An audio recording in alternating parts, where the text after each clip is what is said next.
So welcome everybody. This is Leanne Villela, Program Director for the Minnesota ISSA. We are super excited to have Sandra Joyce with us this afternoon. Before we start with a little bio and jump in, I just want to share with everybody, if you haven't registered yet, we do have a joint event with the Cloud Security Alliance happening next month. That's Tuesday, December 15th from 1 to 3:30 Central Time. And we're actually going to have three speakers, two folks from Google Cloud who are going to do kind of a demo and overview, and then another cloud security speaker, Kevin Hankinson. So again, I invite you to go ahead and register for that on the ISSA website. And with that, again, we want to welcome Sandra Joyce. She is Executive Vice President, Head of Global Intelligence at Mandiant. She has served in the U.S. Air Force and is also a faculty member at the National Intelligence University. She's currently completing her MBA at MIT and holds a bachelor's degree in German with 4 master's degrees in cybersecurity, cyber policy, international affairs, science and technology, intelligence, and a military operational art and science. She speaks 3 languages. And again, super excited to have her. So with that, we will welcome Sandra Joyce. Thank you so much, Leanne. I really appreciate it. And thank you for having me today. What I wanted to talk about is cyber threats from the front lines and what we're really up against as defenders and as people who are out there every day trying to protect our networks, trying to protect our data. What is it that we're up against? What are the things coming over the hill? And what can we do to think forward about what we should be preparing for now? And I get a lot of questions about how do you know what you know, Sandra? You're always talking about these threats and where do you get your information from? And that's a fair question. The reality is that FireEye, it gives us the opportunity to look across a very, very broad set of customers. And everything from our network technology and protection, where customers are in two-way mode and we can actually see what's hitting networks for customers, thousands of customers around the world. Through our managed defense, we have 4 global security operations centers. We can see campaign intelligence. That's how I know if 16 banks are getting hit at one time in a particular region. And then we have our own organic collection. We have an army of people monitoring underground marketplaces, looking at traffic, managing personas in the underground, watching for that pre-breach dialogue, the pre-breach malware creation, all of that community that we're in there. We can see what may be happening and what's in the works. Then we can also see post-breach, which is what have they stolen, what's trying to be sold, what is the dialogue around that. And then in particular, our Mandiant consultants will go on site and do incident responses. And when they do incident responses, my group is not far behind, meaning that the intelligence organization is learning the tactics, techniques, procedures of the latest threats that got through that first line of defense.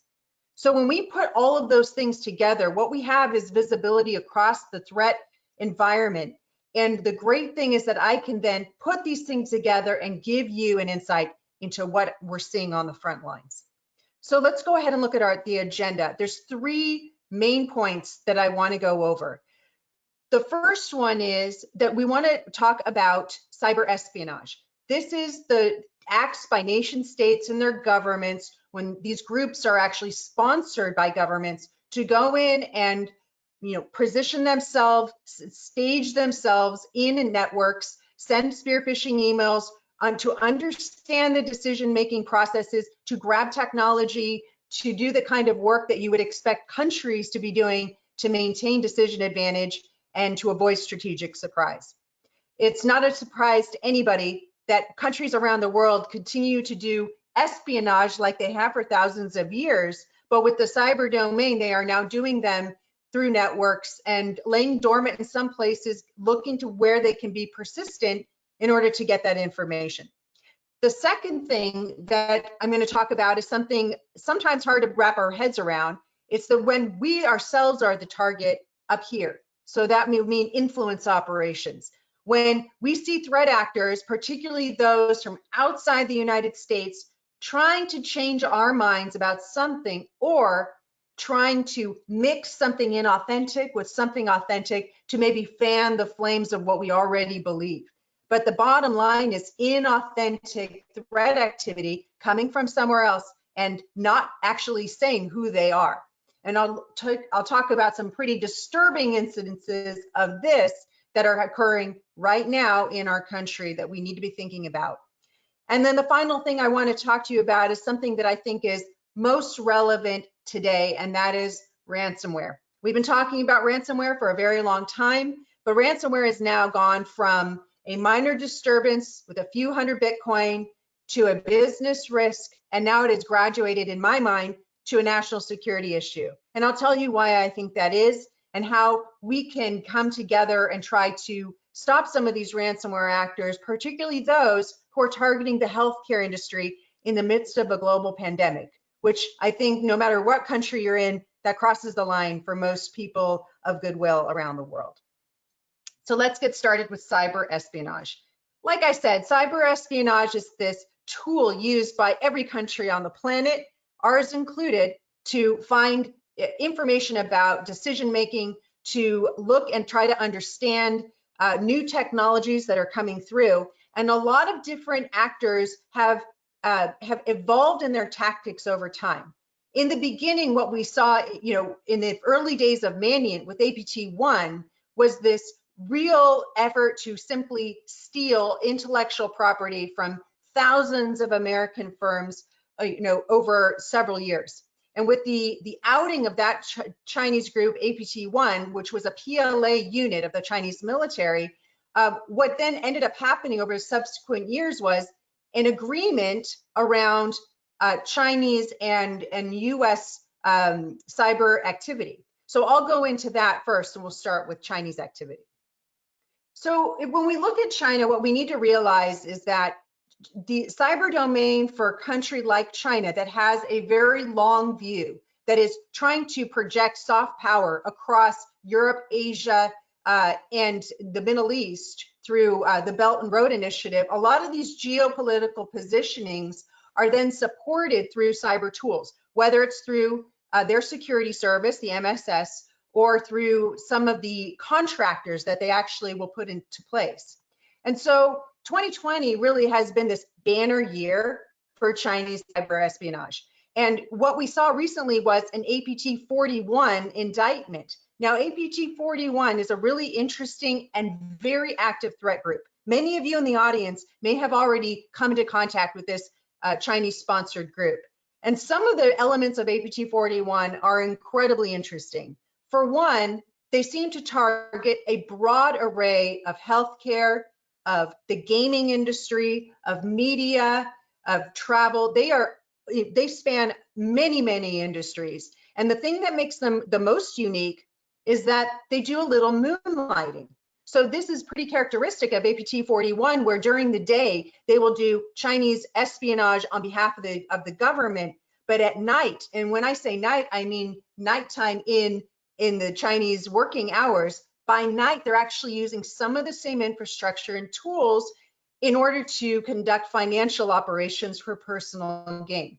So this is one of the first groups that we have seen that has a mission by day and then a money-making scheme at night. So what we've seen in 2020 is really this increased aggression in the cyber domain from China. We have seen them sort of shake off some of the inhibitions that they had before, and we've actually seen the reemergence of legacy teams that have actually been dormant for a while. We're seeing APT4 and APT5, which we thought we're probably not really going to see again. And when we think about the risk of Chinese threats to commercial intellectual property, what we're really talking about is whether or not they're going to be violating an important agreement that was come to between the US and China a few years ago called the Obama-Xi agreement. So let's look at IP theft specifically from the Chinese government. So when we think about the Obama-Xi agreement, what we're really talking about is a very high level agreement between the two countries that had a very specific targeted group of prohibited activities, namely commercial intellectual property.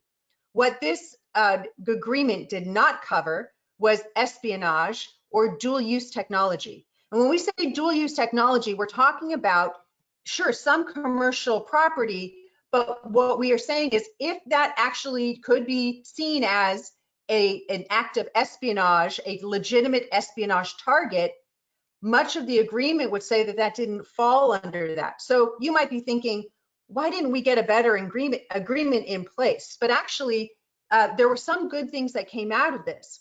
For one, once the Obama-Xi agreement was signed, we saw a dramatic drop in commercial IP activity from China to the United States and those entities. In fact, we have seen very few intrusions stealing commercial intellectual property that don't fit that broader espionage dual use group. So it's very interesting for us because we're not seeing a lot of commercial IP theft that is pure IP theft, but what we are seeing is China letting loose on the rest of the world. So especially in the region of Asia, a lot of this commercial intellectual property activity simply shifted to that.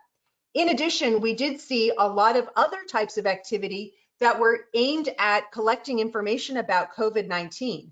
And this is a very sensitive targeting activity because what we're looking at is aggressive behavior around pharmaceutical companies. We're seeing the targeting of other medical device technologies and things around COVID-19 that one would think would probably be reflective of China's overall strategy to collect this information for their own use.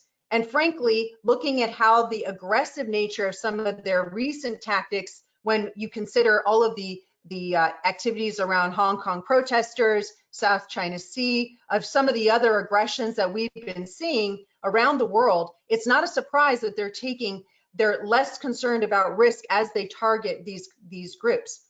On top of all that, we recently saw a group that we call Temp Hex. And what they were doing was targeting a European Union government agency.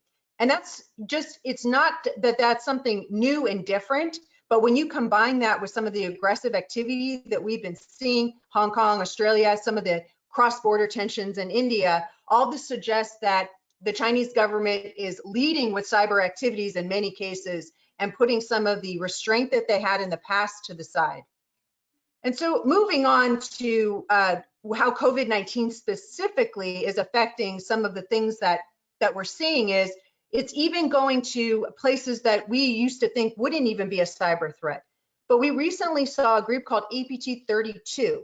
This is a group we believe is a Vietnam government-sponsored group, and they did something very interesting a few months ago. So what we saw was that APT 31 was actually targeting their own country's domestic airlines. And we think that what they were doing was simply trying to understand and get intelligence from not only this, their own country's private domestic airlines, but using that to bolster the state-owned airlines. And so in this time where the travel industry has been crippled because of COVID-19, we're seeing these secondary and tertiary cyber activities that are being propelled by the effects in those industries that are weakened by this. For example, the transportation industry. We've also seen North Korean APT actors that were targeting crop science facilities. Now, crop science, as many people know, has a lot of information about how to perpetuate and make healthy crops, sustainable crops. And what we think is happening is that this new activity that has been targeting crop science organizations or organizations that are engaged in crop science research, we're thinking that this is a way to assist the efforts of food shortages that are occurring in North Korea. As we all know, North Korea is a country that is beset by food shortages, domestic unrest, and in COVID-19, with their very secretive government and secretive practices, they are likely feeling the brunt of all this as sanctions continues to put pressure on their government and their people. And finally, we'll look in the realm of cyber espionage. We've been talking a lot about the ZEROLOGON vulnerability. Now, what we saw here is this was a being leveraged in support of several intrusions that we saw in state and local governments. And we were really concerned about this leading up to the election. And we responded to several of these breaches. And we were particularly concerned because right before the election, what we found was an actor using this that we call temp isotope. And for those of you that are familiar with temp isotope, this is a group that we have seen with a long history of targeting critical infrastructure. So we have seen them in nuclear power facilities. We have seen them in transportation facilities around the United States. So when we saw them prior to the election, we were very concerned that they were going to start trying to interfere. But what we have seen is that didn't happen. There was staging, but there wasn't that. They failed to interfere with the democratic process. And so that is just one of the things that we're seeing where in these last few months that cyber espionage, or the way that we're watching Russia, China, even Vietnam, North Korea, these threat actors who have their orders from their own governments are going in and trying to get information on anything they can in response to COVID-19 and in response to the national objectives, the global objectives that they're trying to carry out. And sometimes if you're in an industry or in a company and you're thinking, why would China ever want my intellectual property? Or why would anybody want to target my crop science project? What we have to remember is that all of the things that nation states prepare for in order to carry out their own political agendas, they're using cyber to go and collect all of that research, all of that data that's stolen in order to carry out those national objectives. We've seen it in healthcare, we've seen it in military usage, we've seen it in pharmaceuticals during COVID. And if you want to know where the next cyber espionage attack is going to be, just look around at what's happening in the world and you'll see what the shopping list is going to be. So let's move on from the cheery topic of cyber espionage into influence operations. And when we think about influence operations, what we really need to remember is that this has been the playbook of countries like Russia for a very long time. Even the US military uses psychological operations. If you'll recall, and if some of you are old enough like me to recall in the Gulf War, where leaflets are dropped from airplanes, that's been going on for decades. And these leaflets will give a message to the people on the ground, you know, don't mess with us, we're coming to get you, you should run and retreat right now. Well, let's fast forward. What's the modern version of influence operations? Well, the modern version of influence operations is targeting individuals on one of these, on a phone.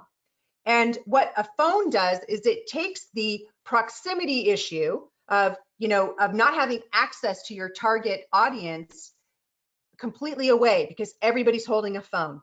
Everybody's looking at social media, and what threat actors are doing, and what that means is as people outside of the United States, is they're looking inward and they're seeing, where can we promote our own political agendas? Where can we make effects on the American public? And how can we do that through the tools and use the fact that the US has this open First Amendment right to share information? How can we use that against them? And that's what influence operations are attempting to do, taking our values and trying to use them against us. So let's take a look at some of the things that have been happening with influence operations. So there are a lot of observed tactics, techniques, and procedures that we see from pro-Russian information operations. And when we say pro-Russian, it means that sometimes we don't have a strong attribution that's coming straight to the Russian government. Other times we do. But in this case, we see often narratives that are pro-Russia and align with Russian interests. And so we'll do some of the attribution technically and also looking at the target set itself. So we look at a lot of different ways in which we've been recording and analyzing this type of operation. The first one is social media amplification and manipulation. What we have seen is everything from, if you recall during the election, there was a purported Proud Boys email and an accompanying video that was used as voter intimidation in Florida. And what was really interesting about this was that it was actually from Iranian influence operations actors.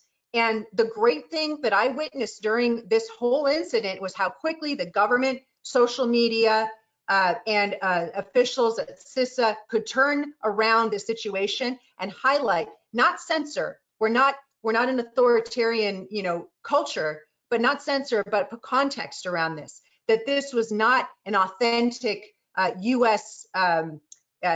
Action, but rather a foreign interference action. And that was really important for people to know the truth.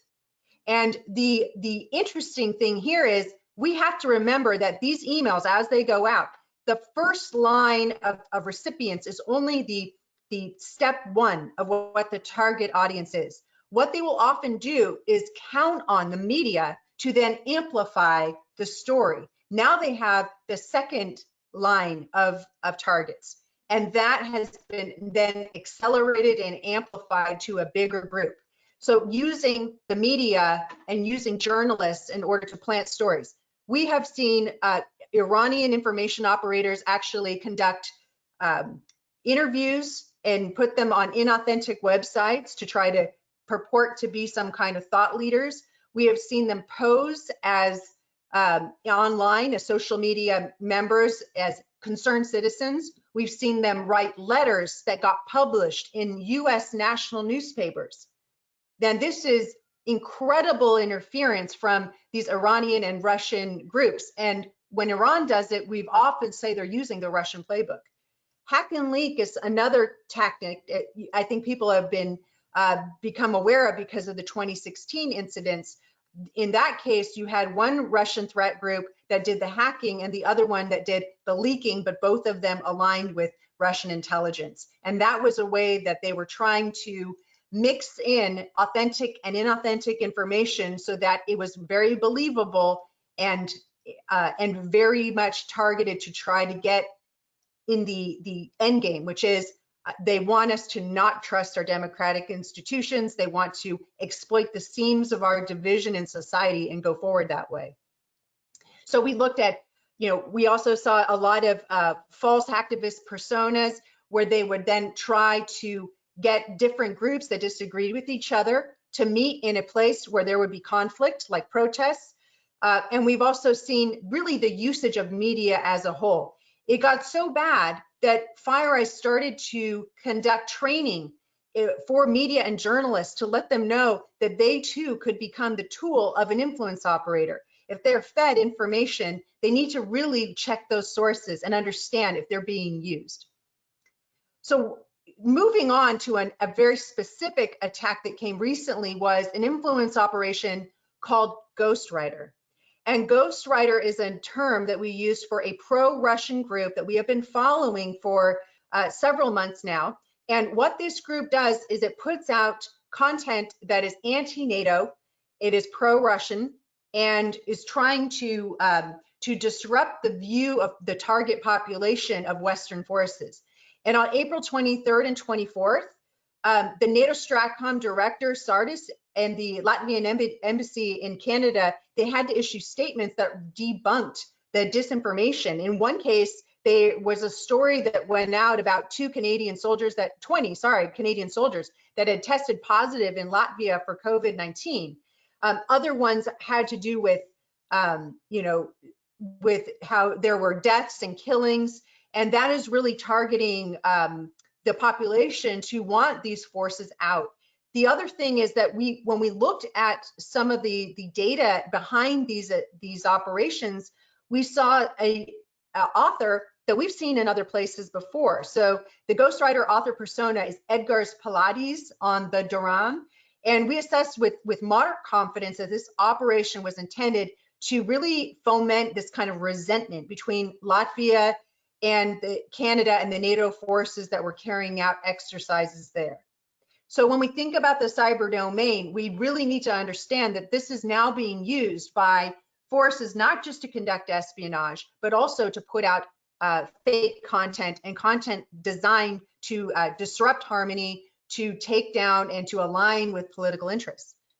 We saw another example of this with secondary infection. For those of you who track secondary infection, this is a what we believe is a Russian-sponsored group, and they're putting out content that is actually targeted to be very anti-US. And the narratives that they put out are about how the COVID-19 virus was actually developed in US-run biolabs. And it might say, you might say, well, you know, only a silly person would believe that the US would do such a thing. But we have to remember that this operation, it involved the publication of at least 11 Russian language posts. And these posts were then put into translations all over and really amplified around the world. And so we saw that by June 11th, there were other names and other fake authors and journalists, one on oneworld.press, foreignpolicynews.org, and this was actually being amplified around the world. So when we think about how, you know, this couldn't have an effect, actually they're incredibly effective, particularly for populations that perhaps are primed to already believe this or are actually maybe are subject to being on the fence. Some of these things are intended to feed a sentiment that is already there and to grab that group and align them with the interests of the sponsoring organization, in this case, the Russian government. So finally, I would like to talk to you about something very, very critical right now. To many of you are probably experiencing ransomware attacks, and you know the abhorrent use of ransomware against a lot of the hospitals around the United States are on alert because of this. And the reason is that ransomware has moved on. It has evolved to a very sad state of affairs where not even during a global pandemic are hospitals off the table. So let's look specifically at some ransomware actors today that we're looking at. So, you know, ransomware is, you know, if we look at all of the threats of the day, you know, there are some folks who would say, look, this is the threat du jour. You know, we had in the early 2010s, there was all of this DDoS everybody was worried about. Then it was Game Over Zeus, and there were all these banking Trojans, and then it was, you know, point of sale attacks, and you know, now it's the age of ransomware.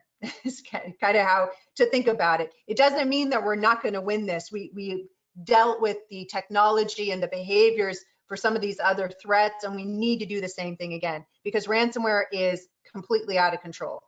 So just to put some baseline you know, concepts around ransomware is that now it's become such a lucrative business. If you think about the different techniques that have evolved over time, it started as a spray and pray kind of randomized event to do ransomware. But what we've seen is an evolution in techniques. We've seen what we call post-intrusion techniques, where there is first an activity of reconnaissance and an intrusion, and then only after an enumeration of the network is conducted that the most critical pieces of intellectual property are encrypted and the most critical elements of the company or organization are locked up. They'll even go very specifically to look at backups.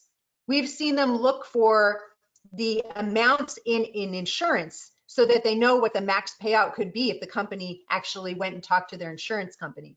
So these reconnaissance events and this activity that happens first before the malware is deployed, they really give defenders an opportunity to act quickly.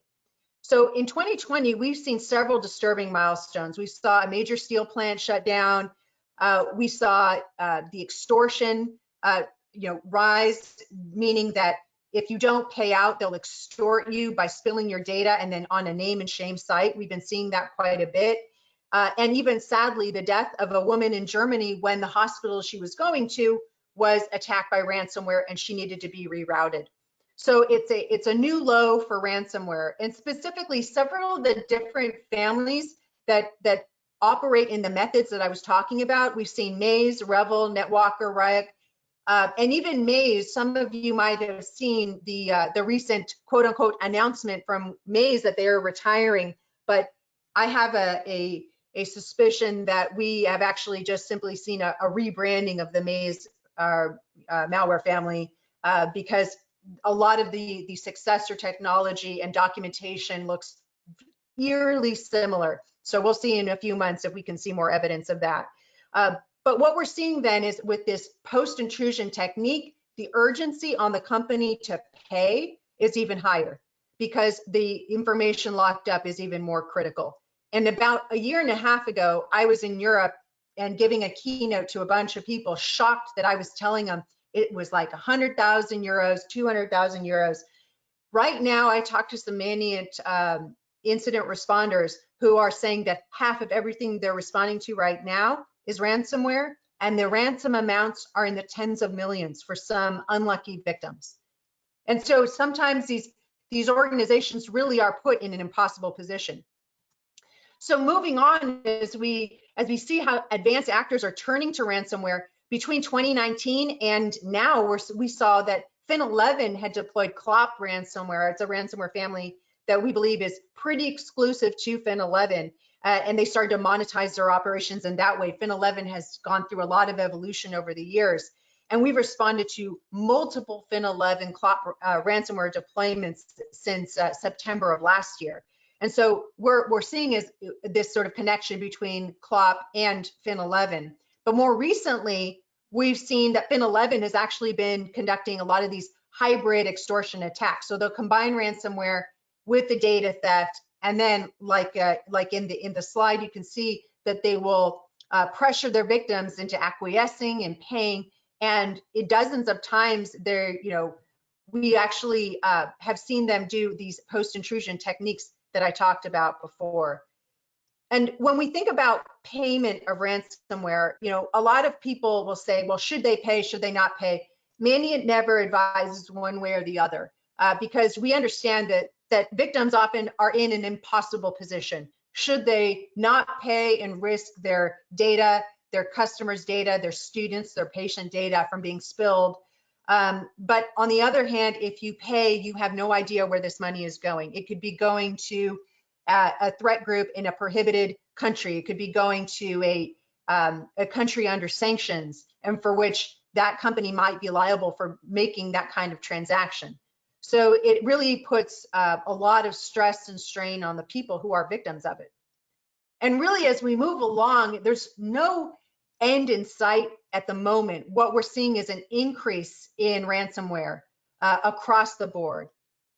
And we can go ahead to the next slide. And what we're seeing too is some of the drivers around this is when you look at how much publicity, how much ease of access, if you think about how these ransomware operators, the developers themselves will recruit in the underground, and we watch them recruit.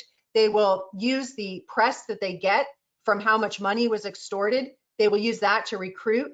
The operator will recruit and then take a cut. So this ransomware as a service that they're putting out there, these affiliates will then give 20% a cut or a fixed fee for anything that is stolen or taken as a result of it. So this is a lucrative business gaining steam. You don't have a huge technology lift in order to carry out these attacks. And we've already seen in some indications that ransomware users are evolving their tactics at a pretty alarming pace. One group, the Suncrypt ransomware family, actually began stealing sensitive information from their victims, and while they conduct their intrusions, but then they try to sell the sensitive data to the competitors of their victims. And so there always seem to be changing events, and this is something that we observed in one of our incident responses.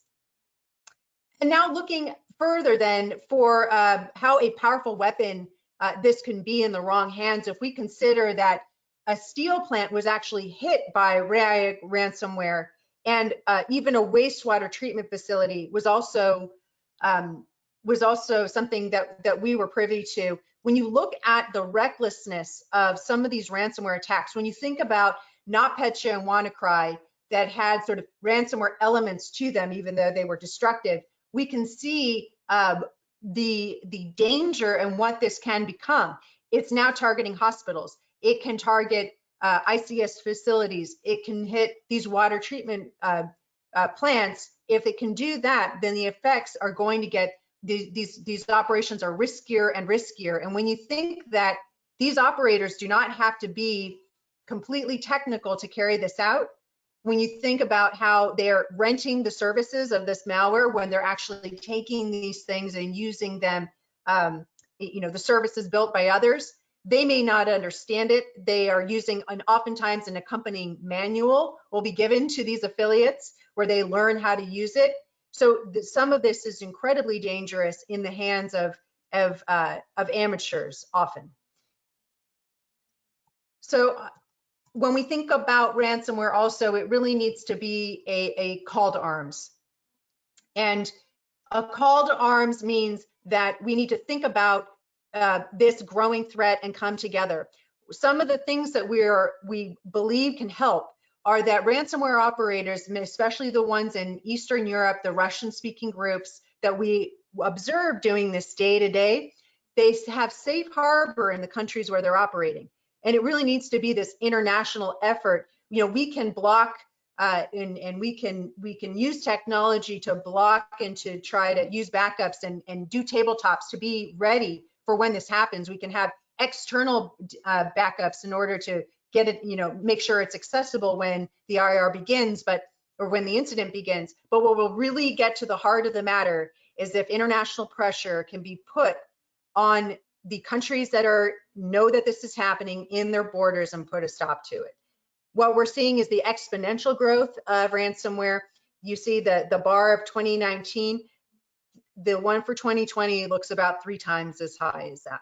And that's the rate of growth for this incredibly alarming trend. So with that, I hope I didn't ruin your day. I do think that we can attack this one. I think that as a team, as defenders, we can share information. We can, put pressure on our leaders to take action on this. But I'm happy to take any questions. And thank you so much for having me. Thank you, Sandra. That was super interesting, very helpful. So thinking about 2021, do you have any trends or predictions on where you're seeing more activity or anything that your intelligence is telling you right now? There are a few things we expect to happen, much of it driven by geopolitical events. If we think about the massive logistical feat, the equivalent of the Berlin airlift that is about to happen to get billions of doses of vaccine to the right places, when we start to think of the logistical, the supply chain issues there, when we think about the administration, all of the information flow that needs to happen, I think that is going to be a very high interest for espionage. I think it's going to be a very high interest for ransomware operators who see any urgent situation as a stimulant and an opportunity to deploy ransomware. I think when you don't want to give ideas to bad guys, but I think that there are definitely that I would be looking out for that. The other thing in 2021 is we have a new government in place. I think that the new crop of leaders, as they come in and out and how that happens, they should expect nation states to be spearfishing them, to understand what the decision-making rubric is for them, and to, we see that a lot of these groups that are targeting government entities, they were there several years ago, they were there during the election, and they're going to be there for years to come. So I think we need to think about that in 2021.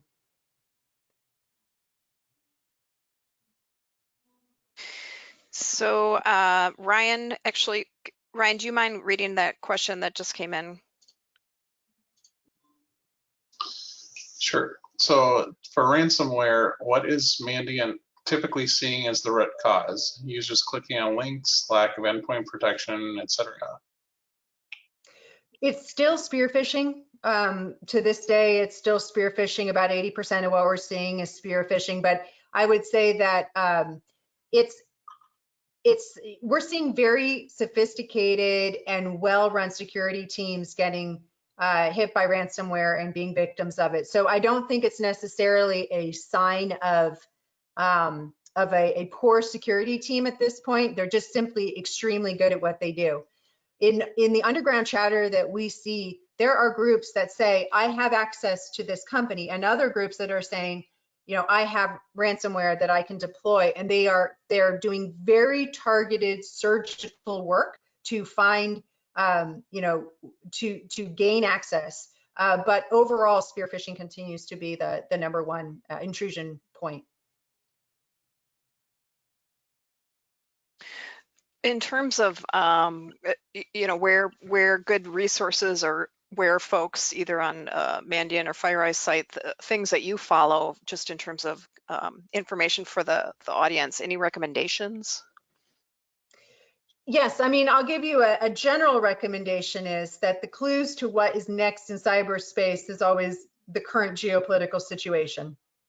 So I recommend being generally aware. Sometimes it gets very, it's very easy to get, you know, head down in your own job, but making sure that you're understanding what's on the, you know, what is that strategic view, and then how does my organization fit in this system of systems that is the cyber domain.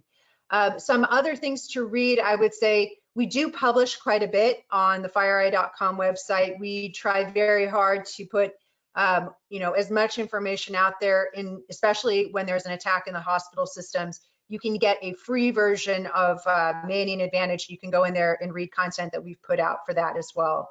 I would say that DHS and CISA have put out a lot of advisories. The FBI has done the same.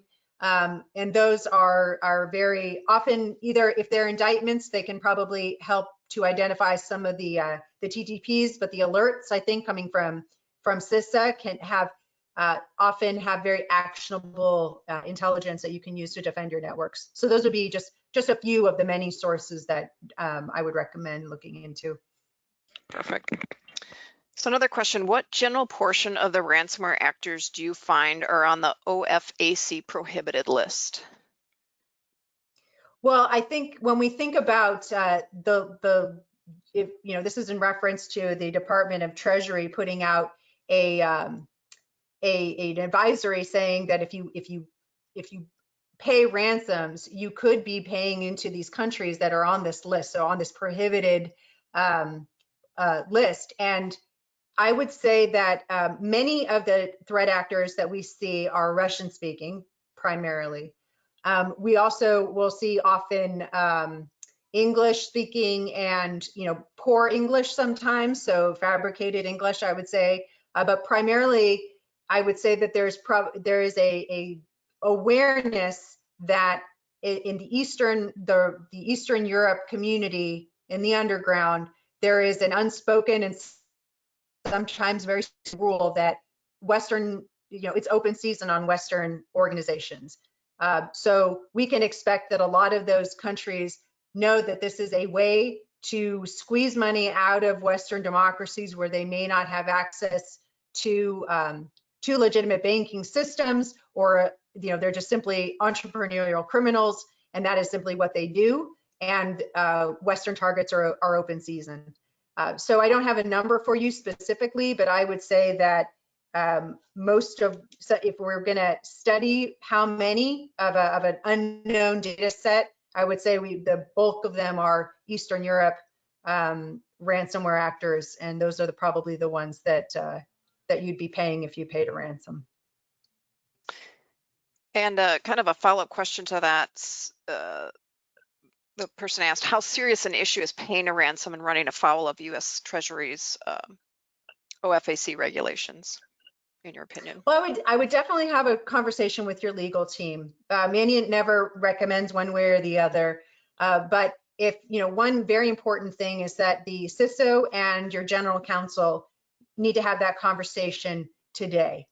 So not when it's already happening, not under the gun, but needs to decide what the company is going to do and how that is going to play out. We also recommend tabletop exercises with various scenarios to not just to have that part of it sorted out of whether you pay or not, because there could be factors that influence that are, you know, you wouldn't know until it happens. But also, how is the company going to respond with one voice? There's a lot of people that tweet, There's a lot of people in your company that have an opinion of what it is and how it is, but who's going to be the voice? Often the first phone call in these incidents is the general counsel's, the legal team, or they may have legal representation to be the voice for the company at that time for obvious reasons. You know, I think that it's a tough, impossible position to be in, and threat actors know this. Thank you. And what advice or resource do you have for learning more about CTI and getting into the field of CTI? So there are a lot of resources that you could start with. I think all of the major vendors have, you know, courses that you can take. SANS has courses for cyber threat intelligence, as does FireEye, as do many other groups. And actually, what I've seen is that a lot of universities have started intelligence programs. You know, for example, Mercyhurst has one, University of Maryland has one, Georgetown has one, and it's thrilling for me as a lifetime intelligence practitioner to see that it's come into the serious world of academia where it belongs. And so I think that there's a lot of formal education that you can take on the subject. The other thing is to consider, depending on where you are in your career, to pair that with practical experience. So after you're done with your formal, or as you're doing formal education, do an internship with a cybersecurity company if you're starting out in your career, or try to move laterally into a company that is doing that and take some opportunities to get to know it better. Thankfully, it's a very well-published field in that you can read a lot of really good research, not just from my company, from others as well. Some great work that is being done all over on the subject of cyber threat intelligence that I think you can easily find by a simple Google search. Now, I would say that there's a lot of not so great quality intelligence that is published. The way to tell the difference is pay attention to the sources. So if you don't have primary source material, like any research project, it's your access to primary sources that you're collecting the data directly. That's usually the sign that you're going to have unique insights, not just tertiary reporting on secondary observations, which is what a lot of the weaker content I've seen does. Very good. Well, I think that is all the questions we have. Sandra, again, it's been really a pleasure, and we really appreciate your time today and all the great information.